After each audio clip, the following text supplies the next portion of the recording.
এই দেখুন এবারে মাছে মশলাটা মাখিয়ে নেবো। তো ওটার জন্য দেখুন হলুদ, লঙ্কা গুঁড়ো, মির্চি পাউডার আর দিয়েছি আমি ফিশ ফ্রাই মশলা। এইটার একটু নুন এতেও দিয়েছি, অল্প একটু, কেন মাছে অলরেডি নুন আছে। এটা আগে এরকম করে ভালো করে মেখে নেবা।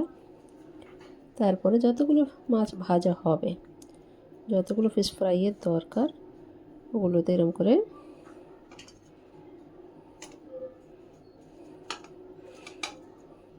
লঙ্কাটা বেশ ঝাল লঙ্কাই হচ্ছে, এরকম করে লাগিয়ে নেবা।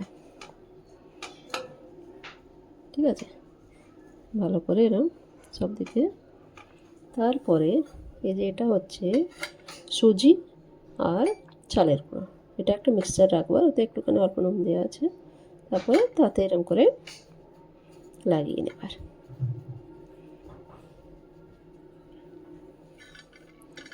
এটা হচ্ছে এখানকার স্পেশাল, মানে যে হোটেলেও তাওয়া ফ্রাই বলে এটাকে। তো এরকম করে তৈরি হয়। এটা এখন আমি আর ছেলে খাবো শুধু, তাই জন্যে 4টে মাছ করবো। চিংড়ি মাছটা ক্যাপসিকাম দিয়ে বানাবো, প্রনস চিলি। এটা তৈয়ারিটা করে রেখে দিই, স্যালাড বানাই। সেদ্ধ হয়ে গেছে, যে করলা আলু সেদ্ধ আর যে আলু সেদ্ধ বসিয়েছিলাম ওটা হয়ে গেছে।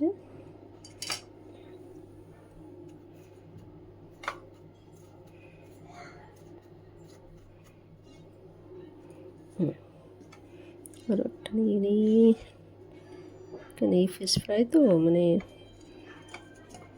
ছেলের আর আমার খুবই প্রিয়।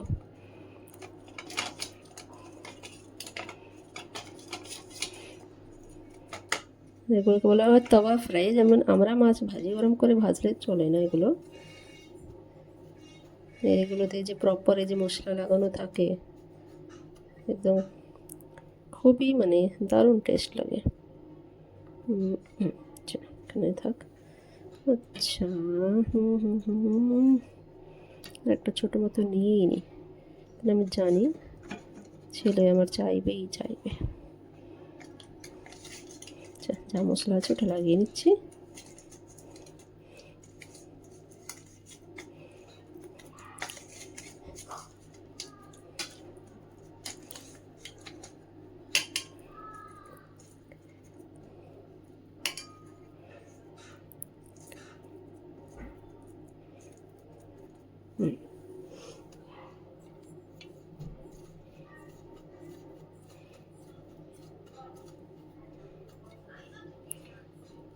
ব্যাস এটা রেডি। এটা কিছুক্ষণ আধ ঘন্টা মতো আমি রেখে দেবো, তারপরে ফ্রাই করব।